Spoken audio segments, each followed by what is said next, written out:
Inspired talks of Swami Vivekananda. Om Namah Shri Yatirajaya Vivekananda Suray Satchit Sukhaswarupaya Swami Netapaharine. So finally we are on the last day of Swamiji's stay at the Thousand Island Parks, and we are having a most beautiful and majestic discourse by Swamiji. As I've been telling you repeatedly, it's Gita for the modern times. We shouldn't be comparing one sacred book with the other, but the specialty of Gita is that is the essence of the Vedas. And the specialty of Inspired Talks is sum total of spirituality. In fact, I have a great desire, and in fact, some of my good friends are on it. I wish to write a book on this based on Inspired Talks on spirituality, how spirituality should be seen. So, we'll try to finish this today itself because lots of ideas which were discussed on August 6, 1895 have already been discussed earlier, and those who have been listening to this series of talks, would be familiar with these ideas. And Swamiji first begins with the idea of I and you. That is me and the world. Shankaracharya uses the expression yusmat pratyay asmat pratyay, the sense that I exist and the sense that yusmat, you in the sense of the world. Now, what Swamiji says is that in Western philosophy, not only in Western philosophy, in Indian philosophy too, you find that there's a huge controversy raging. Whether it's I that creates the you, or is it you that creates the I? For example, science believes that there are objects, and these objects, when they combine in a particular fashion, give birth to this human being. And from there comes the idea of I.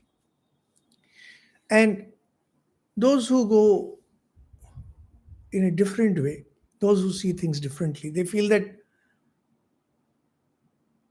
the world exists because you exist. You are taking in this world through your five senses and creating your own world. And in deeper analysis, particularly say in Advaita Vedanta, and also in some of the sects of Buddhism, there is no you. What Swamiji says that these two views are partial truths, each wrong in part and each right in part. Now, of course, the example will not fit, but I'll tell you something very interesting about another controversy that had been raging for thousands of years. It was whether Earth is the center of this universe or the sun is the center of the universe. Many of you may not be knowing that Greeks who are credited with modern physics, who gave us some truly great ideas about physics, they had already discovered that sun is the center of the universe. But the gentleman who worked it out, and of course his disciples, they were hooted out by the Greeks because they believed that Earth is the center of this universe.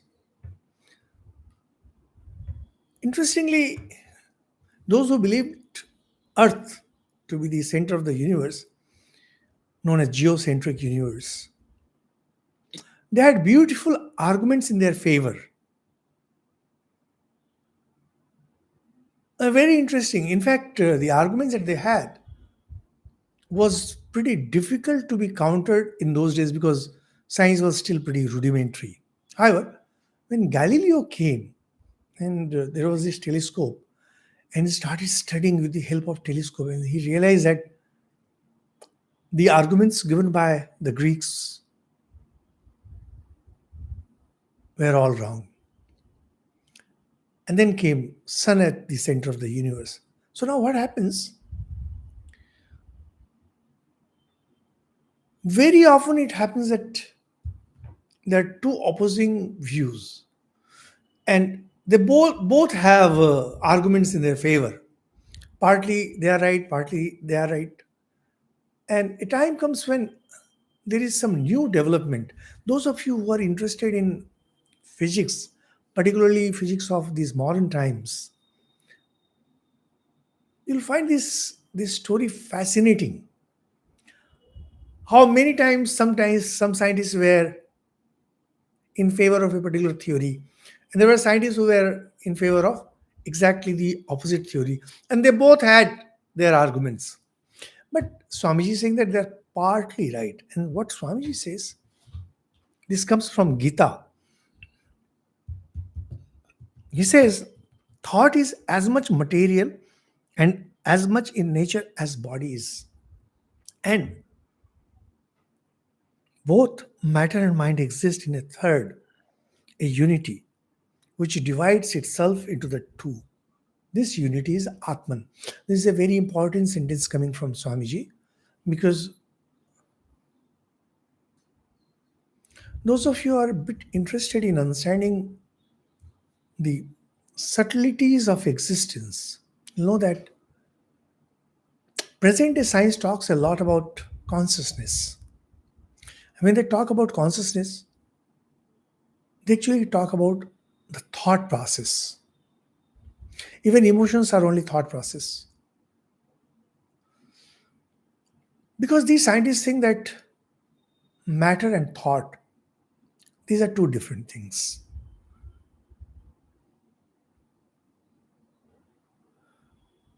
The discussion in the Indian tradition was on Purush and Prakriti. Purush was consciousness, Prakriti was matter. Swamiji is presenting it in a different way, matter and thought, and says both matter and thought, in fact, both Prakriti and Purush, as we understand, that is the embodied self, this self that is within me, self that is within me, both are product of one same thing, God, Atman. It's the Atman that appears as matter. It's Atman which, when covered by Atman, appears as Jivatman. And for all practical purposes, there is not much difference between what Jivatman does and what thoughts do. They are one and the same. I mean, if this sentence had come from anyone else other than Swamiji, the sentence would have been contested. But fortunately, it's coming from a sage, from a rishi, so we can understand. Jivatman, Jivatman thinks that it's under bondage. Jivatman thinks that it has birth, it has death, etc., etc. So basically, the entire function of Jivatman is that of thought. So what Swamiji says is matter and thought, according to the Western science, is consciousness. So consciousness, as understood by the Western science, is actually just thought, and thought is just finer state of matter. Those of you who have been listening to our talk pretty seriously would remember that, or if you listen to our Raj Yoga talks, you will know that when there is creation, first is some total of energy, and then comes mind, cosmic mind. The individual mind comes at a much lower level. And that's why when you say that these two things, of course, Swamiji is talking about the higher nature of the two. There is matter as Prakriti and this thought as Jivatman. They all have unity at one point, and that is Atman. So, when you think of matter, you should know that actually it's Atman only. It's coming from Atman only. Think of thought. When you think of I-ness, it's coming from Atman only. And then Swamiji continues with this. It's pretty simple because we have discussed it earlier too. There is being, X, which is manifesting itself as both mind and matter. Here, Swamiji means consciousness as we understand, not consciousness of Atman. Its movements in the scene are along certain fixed lines called law. Now, there is another beautiful line coming from Swamiji that when thoughts move, when matter moves, it's in certain lines. Those lines are fixed. You can more or less predict. And that's why the term law is used. As a unit, it's free. Matter is free. Thoughts are free. But at the when it is unified with Atman, and as many is bound by law. The moment matter and thoughts are separate, the moment matter and mind are separate, they are bound by laws. But when unified, they are free. So in everything, for example, take this pen. This pen is both free and is bound. If you see multiplicity in it, it's bound. If you see unity in it, it's free. Now coming to us, think of me, Samarpanananda, talking to you. As a person, I'm multi, so I'm bound. But as Atman, I am free. So the idea of freedom and the idea of Mukti, they run concurrently in every thinking being. Still, with all this bondage, an idea of freedom is ever present, as we mentioned just now. And this is nivritti, the idea that I am free. Somewhere you feel that I am free. At the same time, you feel that you are bogged down by the universe or the dragging from attachment.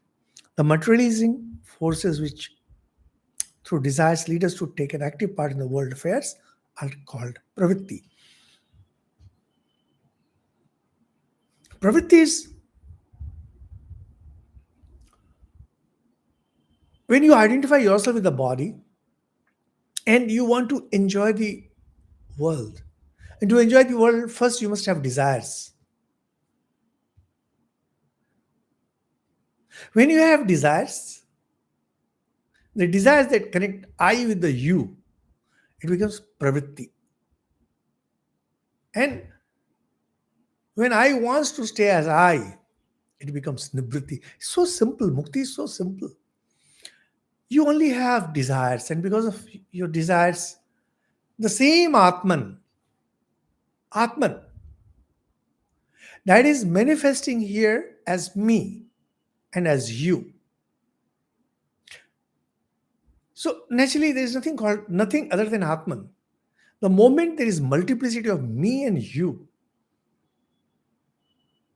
we are bound, we are regulated by laws, etc.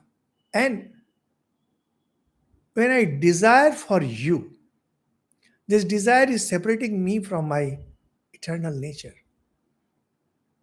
And whenever we want to move away from desires, which we often do, so nivritti and pravritti, they are continuously working. And Swamiji explains that action is moral, which frees us from the bondage of matter and vice versa. When you want to move away from matter and move towards your true nature, this is morality. Recently I read in news that Government of India is bringing new laws, Indian Penal Code, etc., and they're naming it in Sanskrit, Hindi, etc. And if you ask them what are your principles, they will go on telling this, that, this, that. But no. When you have a constitution, it should be based on spiritual truths. When there is a Indian penal code, it should be based on the spirituality as understood by that society. So, for example, Christianity, they have certain spiritual truths. So, penal code should be based on those principles. Now, we are not talking about the customs. Customs is a different thing. For example, in Islam, you hear of certain punishment in which the guilty person is hit by stones. Now, we're not talking about that. We're talking about the principle. Was the idea of you? Was the idea of God? Or was the relationship between you and God? They say that our relationship is through our sacred books. So we are not discussing them. Here in Hindu religion, a relationship is very simple. There is matter, there is mind, there is Atman. Atman is the fundamental where matter and mind are both conjoined. To get out of this matter, you need to focus only on Atman, not on matter, not on thoughts. Anything that takes you away from matter is moral, and anything that drags you towards matter is immoral. Such a simple definition. In fact, this is one of the ideas which, when I first read, suddenly struck me that we need to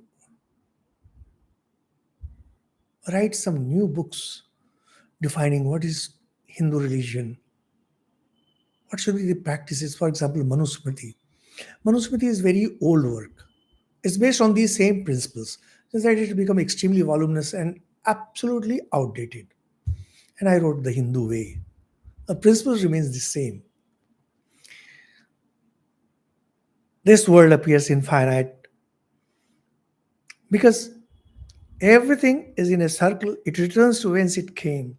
The circle means so there is no rest or peace here in any place. Must get out. Mukti is the one end to be attained.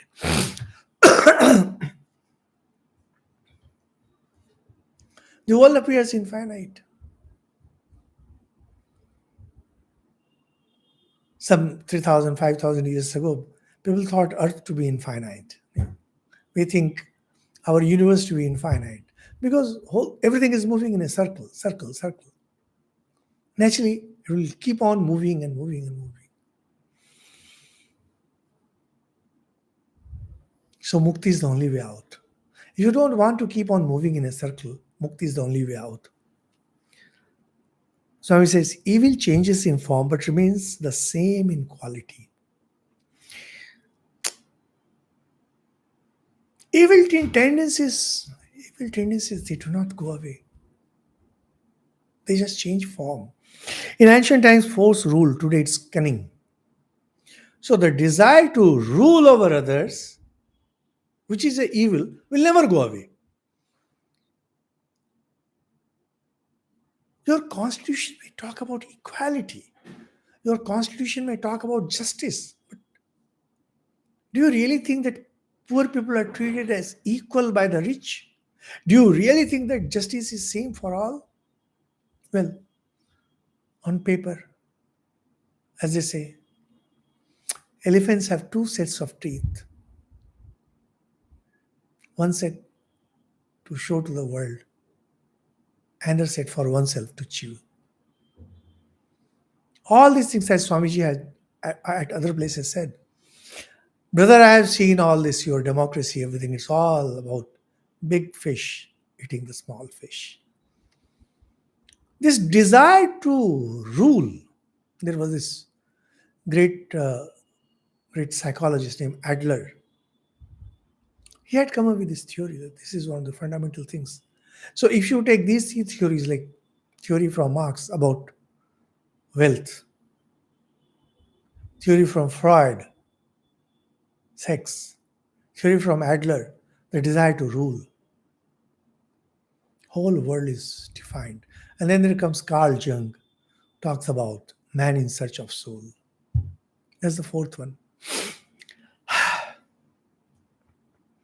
Good and evil are inextricably combined, and one cannot be had without the other. Both good and bad belong to the realm of mind. And mind is composed of sattva, rajas, tamas. Good and bad, they are also composed of sattva, rajas, tamas. So wherever there is good, bad will always be there to balance it out. The sum total of energy in this universe is like a lake. Every wave inevitably leads to a corresponding depression. Sum total is same, it cannot change. The sum total is absolutely same. So to make one man happy is to make another unhappy. In economics, they talk about zero sum game. There are 10 people in a room. Each one has, say, 100 rupees in his pocket. Now, if you find that somebody is becoming richer, it only means that someone else has become poorer. And economists come up with wonderful theories. They are even given Nobel Prizes for this, but ultimately it remains the same. Some will say that there should be equality, and it sounds so wonderful.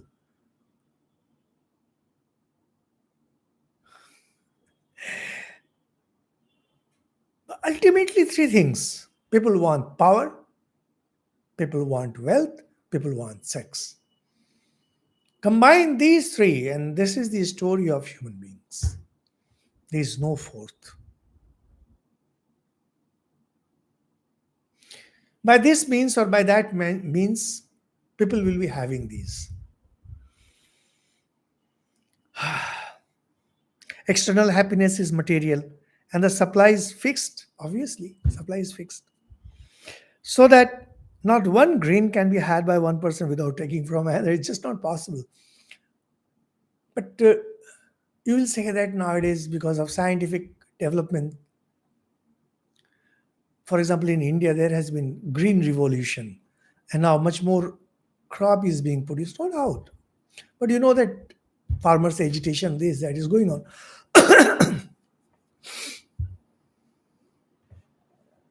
If farmers have to become rich, a common man has to pay more. And if a common man pays less, farmer gets less. That means common man saves more. So you cannot make everybody happy. So they will say that here in India we find very interesting term. This government is pro-industrialists. This government is pro-farmers.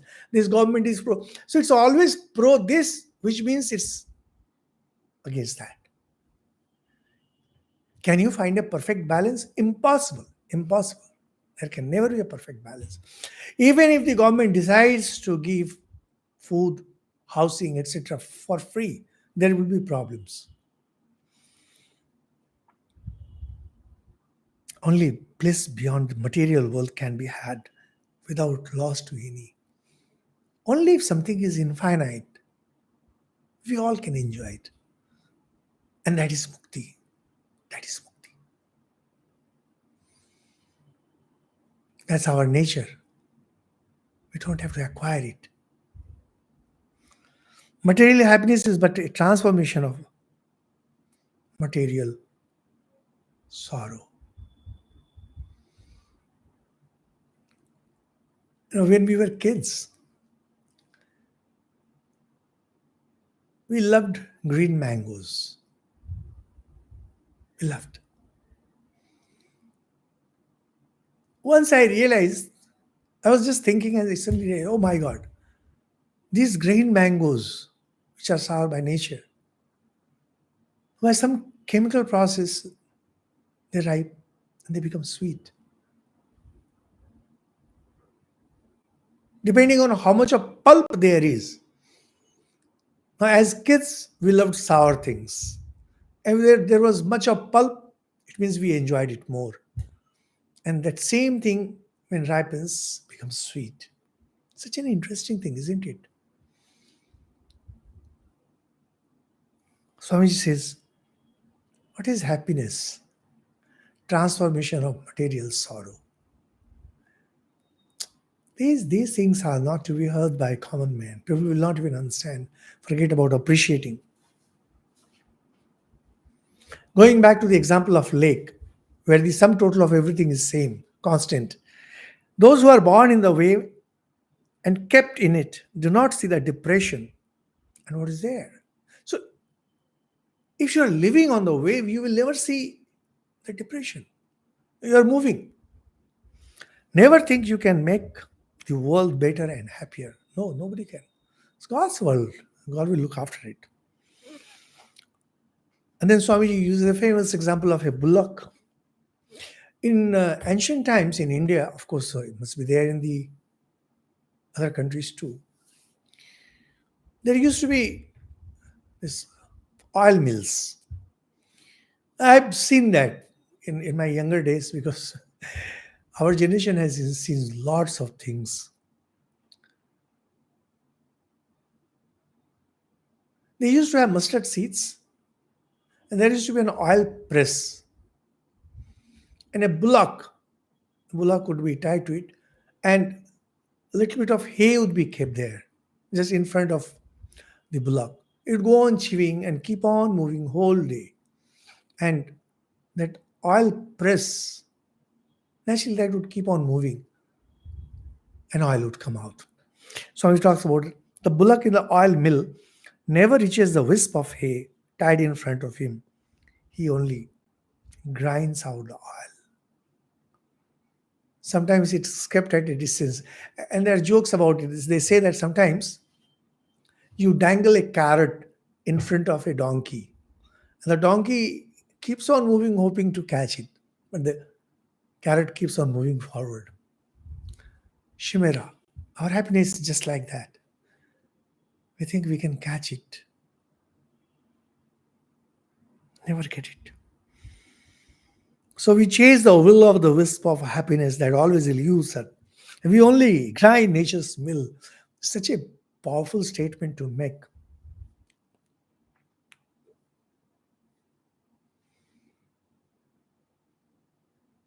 If you think of Prakriti, Mother Nature,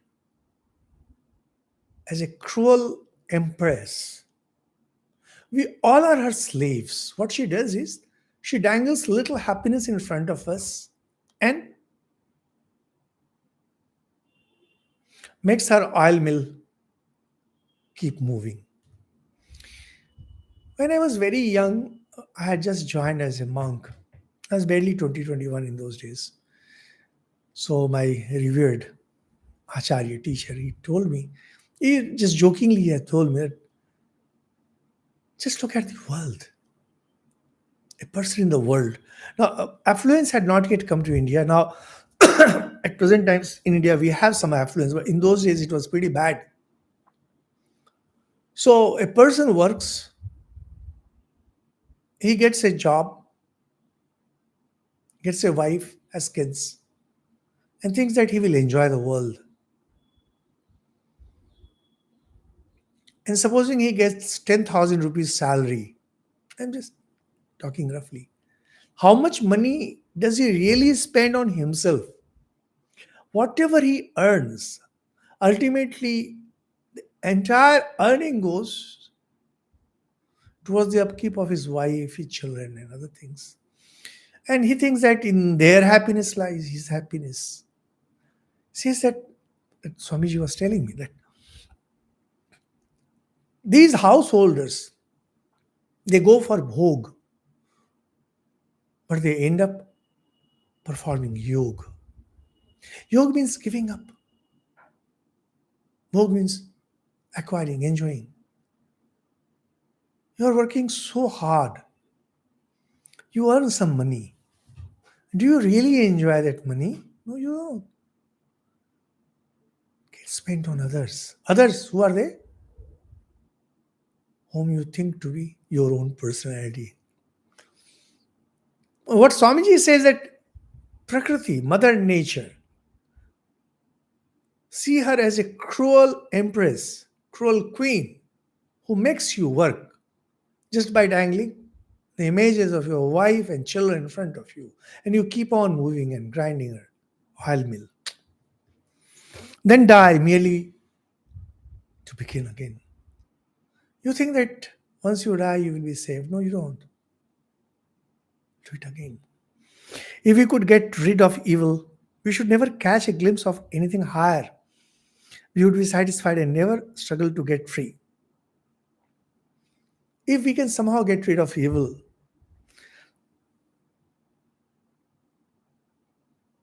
supposing evil goes away, you'll never know what's beyond. It's because of the evil. It's only because of the evil that we are able to see something that's beyond. When man finds that all search for happiness in matter is nonsense, then religion begins. All human knowledge is but a part of religion. Be it physics, be it chemistry, be it the Vedas, be it whatever it be. Whatever knowledge ultimately is part of religion only. Because you acquire knowledge and you realize that no, you're not happy. None of us is happy. No one is happy. It's a misery that forces you towards mukti.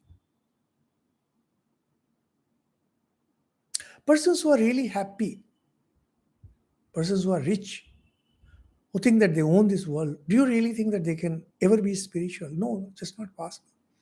It will not strike their mind. It will if they have some deep pain about which we don't know, or if there is tradition. For example, once in a while we read of some Jain person, very rich, who gave up everything for being a monk. Now we don't know their background. It might be some higher call, it might be some other factor. So, in general, this is extremely rare. In the Western world, it's pretty rare. And now it is becoming rarer. Even in India, it's very difficult to find people who have renunciation built within them. Enjoyment has become so much, and it has become so easy to get enjoyment that you don't get a peep of what lies outside. And if you don't get a peep of what lies outside, how can you even strive to go there? All knowledge, whatever you are studying, whatever you knowledge itself is actually propelling you towards mukti. We don't realize it, but ultimately it's that. In the human body, the balance between good and evil is so even that there is a chance for man to wish to free himself from both. In case of lower animals, the evil is too much. In case of gods, etc., the good aspect is too much. And that's why there is no possibility of them. If evil is too much, you cannot escape. If good is too much, you cannot escape. But in the case of human beings, there's a perfect balance. There being perfect balance, the possibility of getting out of it is high. The evil is not dragging you down, and enjoyment is not making a bondage of itself. So the possibility of your getting out of this cage is high. And then Swamiji comes to the ultimate standpoint of Vedanta. The never free became bound. The free never became bound. So ask how did is an illogical question. Now, like people ask how we came in this world. Where from came this Maya? Famous question by Ramanuja. Where does this Maya reside? Swami says it's an illogical question, or actually it's beyond me to make such comments against the greats of, say, Ramanuja or Madhva. It's an illogical question. There is no bondage, there is no Maya. If there were Maya, then you could have.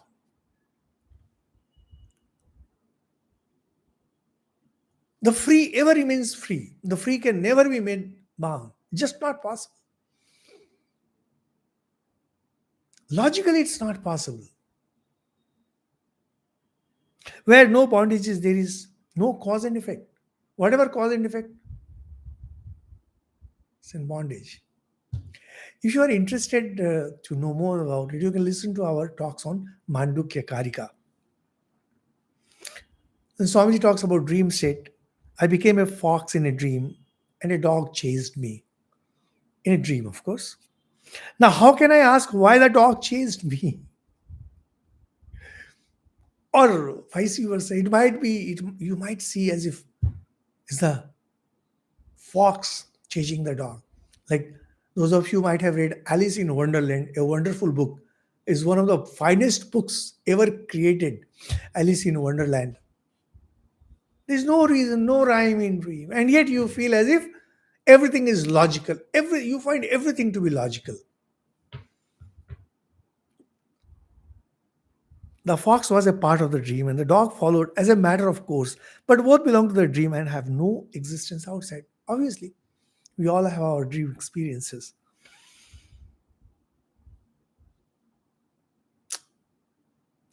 But both belong to the dream and have no existence outside. Science and religion are both attempts to help us out of the bondage. Only religion is the more ancient. Also, here Swamiji is bringing science and religion on the same platform and saying that basically both of them are trying to get us out. How? Science is more ancient. We have the superstition that is the more holy. So we don't have to be superstitious about religion that is more holy. You just take it as science and it will help you much more. In a way, it is because it makes morality a vital point and science does not. In that sense, because in religion, character plays a very important role. Science also wants to take us out of bondage, but not, of course, complete bondage. That's not possible for them. And as the time is passing, we are realizing that science is more and more bound. Swamiji quotes from Bible, "Blessed are the pure in heart, for they shall see God." Impure cannot see God. Even the desire to see God is an impurity. Even if you have the desire that I have this desire to see God, it's an impurity. There should be no thought. Purity means absolutely no thought. You just exist. This sentence alone would have saved mankind if all books and prophets were lost. There are so many such sentences like Richard Feynman, the great physicist, he also told two simple laws about physics. He said that if only this much is saved, whole of science can be regenerated. Similarly, the first two mantras of Ishavasya Upanishad, we have Ishavasya Upanishad on the playlist, you will see. If we have those two mantras, whole of religion can be recreated. This purity of heart will bring the vision of God. It can bring the vision of God, but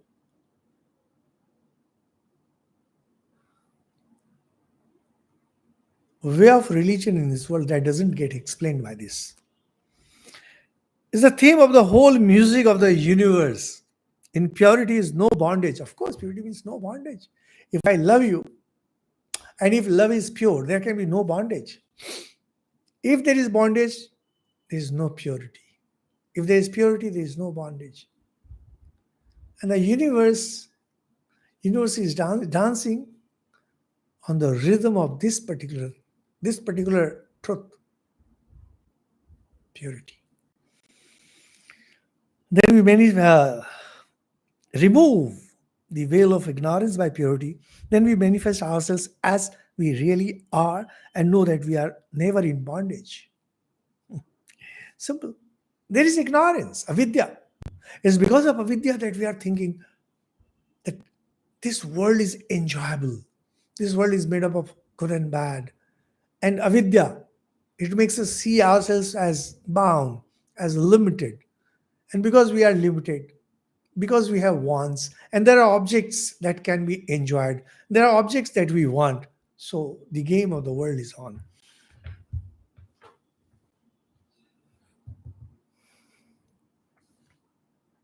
If you remove this veil, we'll know what we really are and know that we are never in bondage. Actually, we were never in bondage. That's the thing to know. The seeing of many is the great sin of all the world. This is what we discussed earlier. When you see many, that is the world, and this is the sin. See one, you won't have any problem. See all as self and love all. Let all idea of separateness go.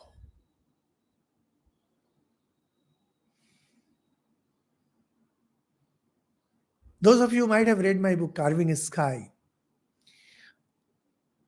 There, the central theme is inclusiveness and exclusiveness. Inclusiveness is making it whole, exclusiveness is separating. All the problems in our life is because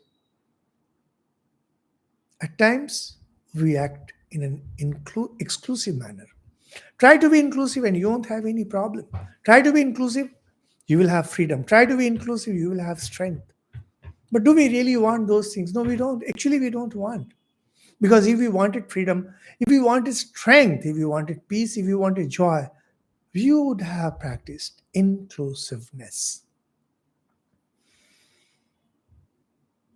The diabolical man is a part of my body as a wound or a burn is. We have to nurse it and get it better. So, continually nurse and help the diabolical man until he heals and is one happy and healthy.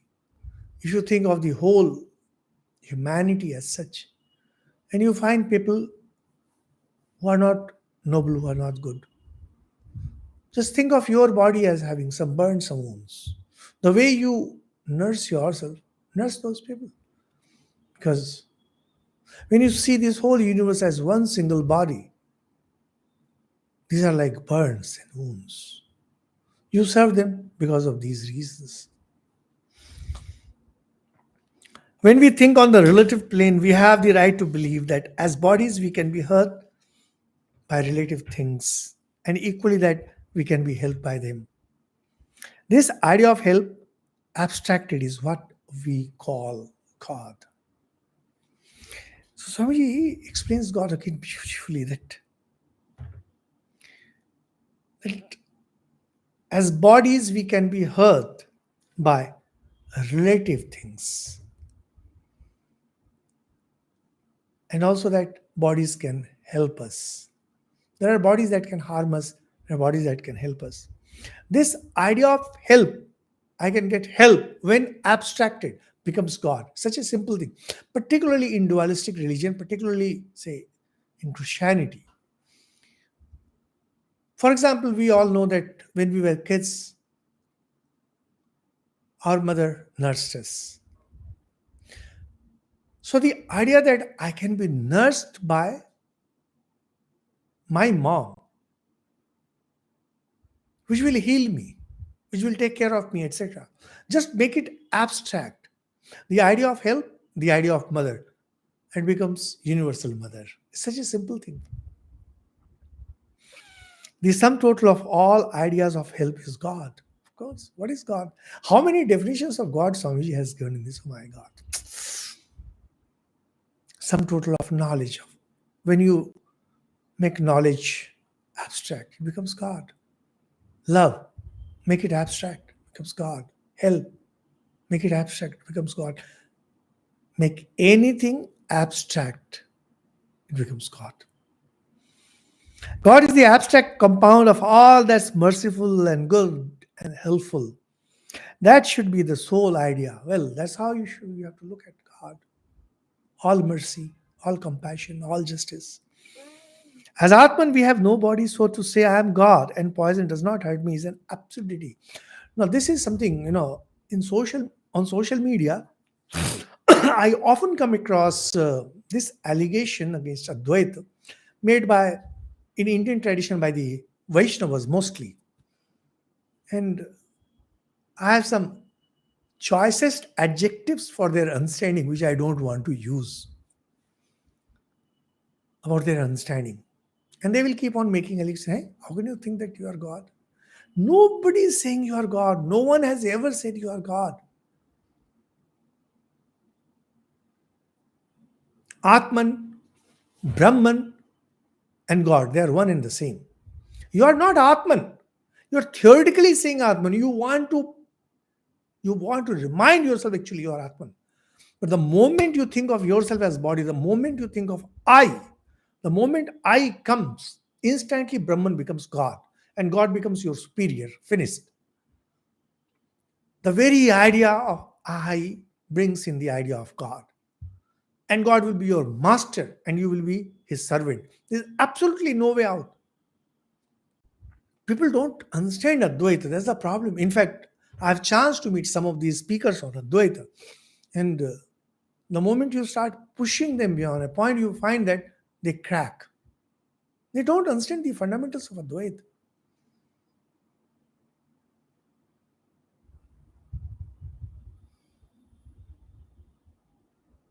The very idea of I it has to drop away.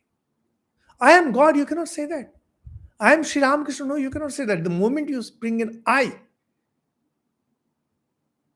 God will remain. Now, when Acharya Shankar once in a while says that, he he is very clear about it, you as Atman, not you as you. Because you as you are a sinner. You can be a sinner. You can be a stupid person. Not the Atman. Atman is Brahman. Brahman appears in this universe as God. These three are one and the same. I am not God. It's absurdity, Swamiji says.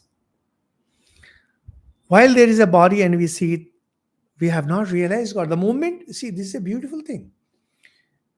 You are seeing your body and you say you have realized God. There's something seriously wrong with your understanding. Nowadays, people go on telling, oh my God, he's such a great person. He's Swami Vivekananda. He's this. My God, how can you even talk of this? A person who is conscious of his body is not yet spiritual. Forget about his realizing God. Can the little whirlpool remain after the river vanishes? If the river is gone, whirlpool is gone. Cry for help and you will get it. And at last you'll find that the one crying for help has vanished, and so has the helper, and the play is over. Only the self remains. You are crying for help. Say, think of Sri Ramakrishna. The first vision of Mother Kali that Sri Ramakrishna had, he had become extremely desperate, and he was not able to contain his pain, his anguish. And finally he said that, okay, fine. Since I am not going to have the vision of Mother Kali, I'll end myself. He took the sword from Mother Kali's hand at the Dakshineshwar temple, if you go, as you'll see. And before he wanted to finish himself, everything changed. His highness went away, and the you-ness of Mother Kali went away. What remained was pure consciousness. Swamiji puts it beautifully. You are there asking for help. God is there, the eternal helper. And you continue with that. A time comes you realize neither helper was there, nor the person seeking help was there, nor there was any help. What remained was actually only Atman. That's when the play is over. This once done, come back and play as you will. These are the Ishwar Kotis. This body can then do no evil because it's not until the evil forces are all burned up that liberation comes. Evil here means exclusiveness. The idea of separation. I am separate from the world. So persons like Sri Ramakrishna and persons like Jesus Christ, they never had this idea of separation. No. Once you have that knowledge of oneness, once you come back, you can do no harm, absolutely no harm, because you are free from this idea of exclusiveness. All dross has been burnt out, and there remains flame without heat and without smoke. Flame. Without heat and without smoke. Actually, in deepest meditation, when you have this vision of divine light, you actually see this kind of light where there is no smoke, there is no heat. It's pure light. Swamiji is talking about what happens when you attain mukti. The past momentum carries on the body, but it can only do good because the bad was all gone before freedom came, as explained. The dying thief on the cross reaped the effects of his past actions. He had been a yogi and had slipped. Then he had to be born again. Again he slipped and became a thief. But the past good he had done bore fruit, And he made Jesus in the moment when liberation could come, and one word made him free. Now, this is one beautiful story Swamiji tells from the event of crucifixion. Of course, Christians will not agree to this. So there was this thief, and there was a murderer, and the murderer was mocking Jesus when he was crucified. And the thief asked the robber, murderer, not to talk like that. And by the blessings of Jesus, he was freed. How? Because he had been a yogi, but he had slipped. Dear listeners, you all are yogis, believe me, believe me. And I definitely believe that I was a yogi. I slipped. I was born again. You slip, you are born again. You slip again, your good karma will be there, but you will be born again. And not only that, you might be born as a thief, you might even be crucified. But your good karma may make you meet a saint who will liberate you not only from this body, but from all future bodies. Good karma must be there.